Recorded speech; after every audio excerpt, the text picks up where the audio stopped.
So we've been introduced to the fantasy landscape project. We have found an exemplar image that we think is really cool. Whether this shapes what we do or not, I don't want it to shape too heavily what you do, but it will give you ideas as to how to do whatever you do well. And what I'm taking from this is I really like the scale of the mountains and how they're turning into the color of the sky up here. That's very impressive. I like the viewpoint on it, and I really love the use of foreground, middle ground, and background to sell this deep illusion. So that's the exemplar I'm going to keep in mind. Now, how do I get started? Well, we just have to start with a blank piece of paper at some point. So I want you to get out your sketchbook, and I'm just going to mimic that digitally here.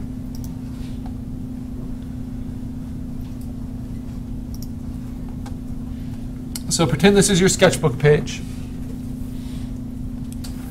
And with your pencil, you are going to draw two boxes. One that is horizontal and one that is vertical. So I guess rectangles would be better than boxes. Leave a little bit of room around them. In fact, I'll leave a little bit more room around them.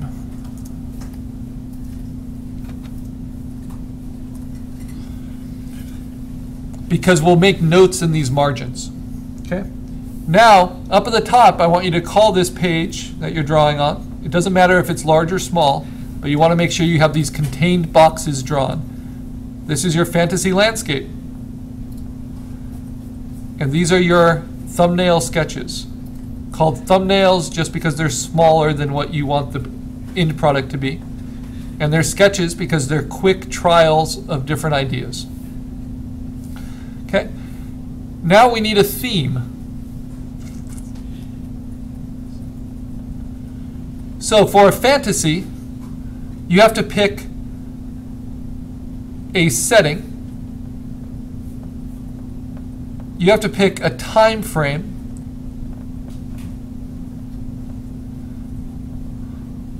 And maybe that's all, but then you can also pick a circumstance. And I'll show you what I mean. And usually for each semester for my demos, I'll just have people shout out ideas. But this semester, I've done a lot for demos. I've done underwater, I've done frozen ice, I've done jungles, I've done medieval castles, I've done lots of stuff like that. So I've never done desert. So my setting is going to be some sort of desert setting. My time frame, what do I mean by this?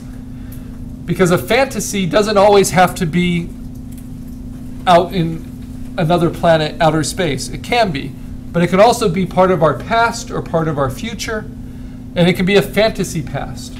Like Game of Thrones is a fantasy medieval kind of time frame. So I want this to feel kind of old. So I'm going to say, you can even make up alternate histories, like a steampunk era. There's lots of ways. So what do I want for time frame? I want it to feel old. I'll just put that.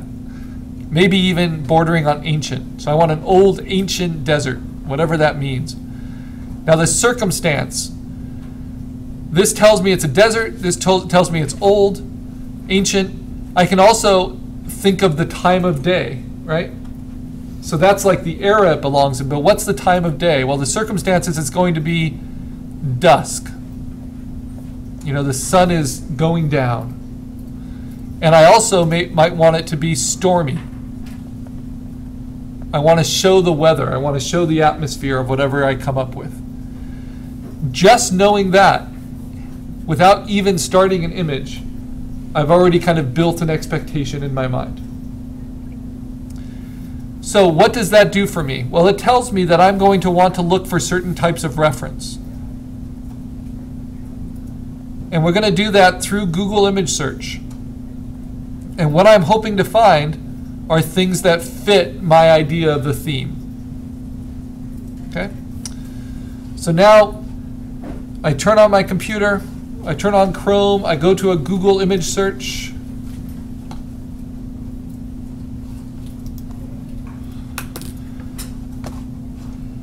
And the first thing is maybe desert. I want to find images of the desert. Now, there are millions of images. And I want to very quickly filter it to only the ones I want to use. So I go to Search Tools, and the first thing I do is go to Size, and I want larger than, let's say for this, I don't want to be too extreme, 8 megapixels. So 8 megapixels and larger. So that's almost 4,000 by 3,000 pixels. Okay? And that's going to limit my options severely. Now, there's a lot of desert, and I might find some that I like right off the bat. But I have a certain idea in mind. I want kind of a rocky desert. Not this flat plains. I want rocks. So I can alter my searches.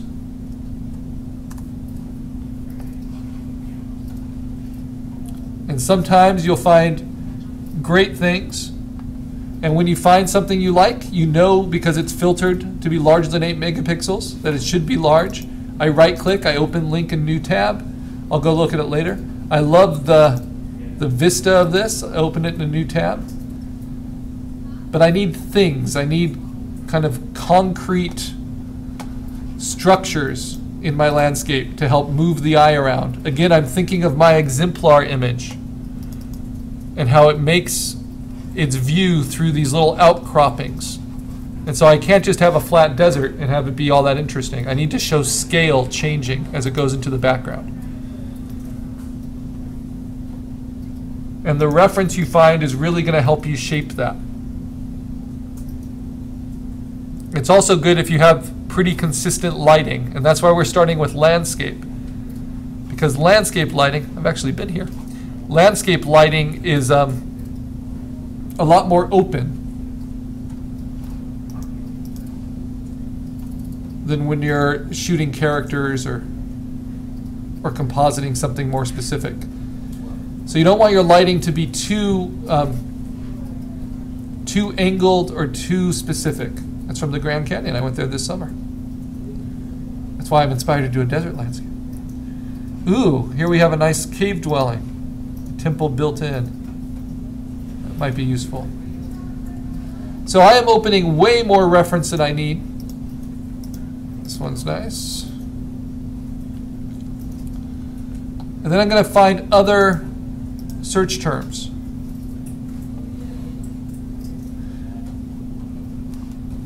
I'm also looking for fairly consistent points of view.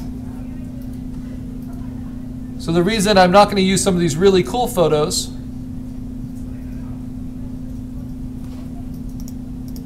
like this one is it's an amazing photo, but it's a very specific point of view. And I'm not going to find other reference to match that point of view, and that's not really what I was thinking of. Or the Grand Canyon, that's from a higher point of view. But I like this kind of open point of view, and that's what I'm going to try to use. All right, so I've saved them. I have them all off to the side here as their own tabs. I'm going to create a folder on my desktop, which I call Fantasy Reference, or just Landscape Reference. And as I find them, I'm going to click on View Image just to make sure it's a good quality photo, that the pixels aren't really distorted or have a big watermark on them. Again, I'm not worried about finding, it's not a professional job, so I'm not worried about finding who owns these images and getting permissions. I'm more interested in transforming these into my own vision.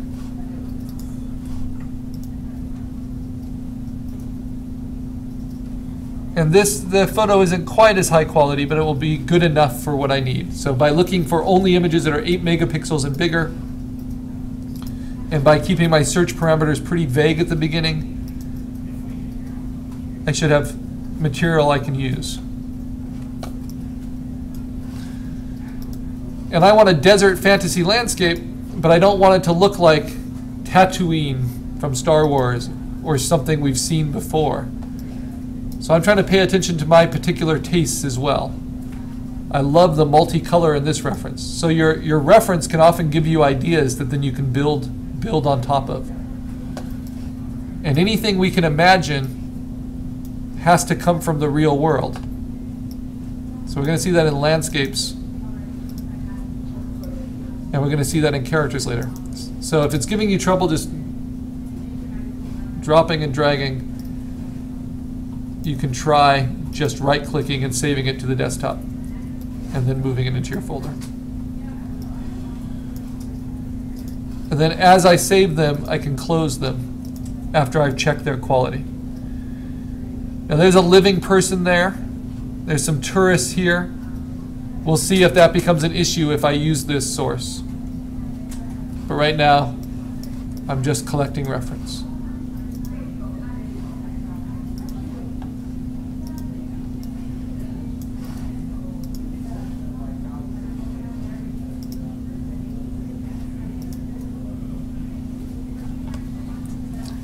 And actually, this photo is poor enough quality, just the focus is not very clean, that I think I'm not going to use this one. So you can reject them. Don't think you just have to save everything.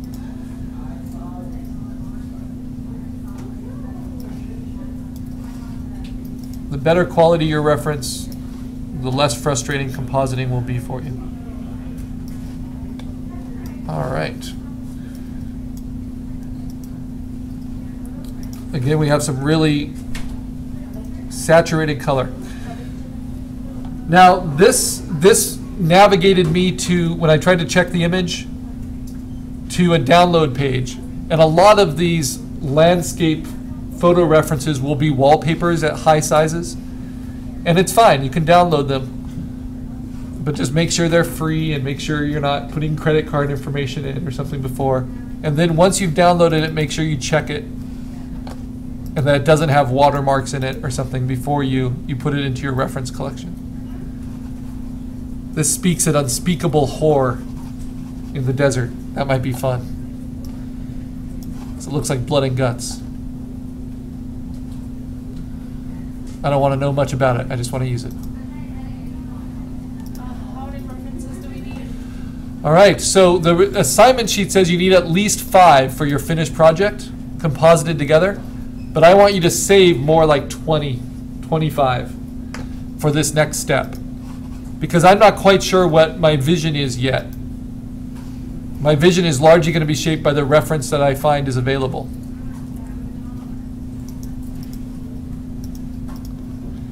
And some of you are not going to have as easy a time as I'm having finding stuff, depending on what your ideas are.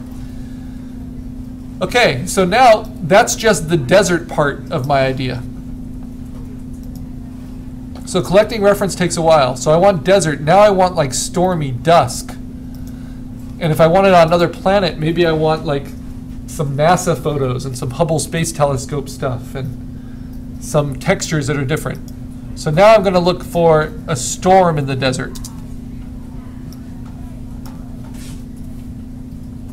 Again, larger than 8 megapixels. And I'm going to find some really nice images that are very different. Very different in their atmosphere, very different in their lighting. And just because I'm saving them doesn't mean I'm going to use them, but they are going to inform my sketch. I just need to see what that is. So let curiosity guide you. As you make your terms more specific, you'll notice that there are fewer and fewer options available. And that's kind of how it should be. You're going from general to specific.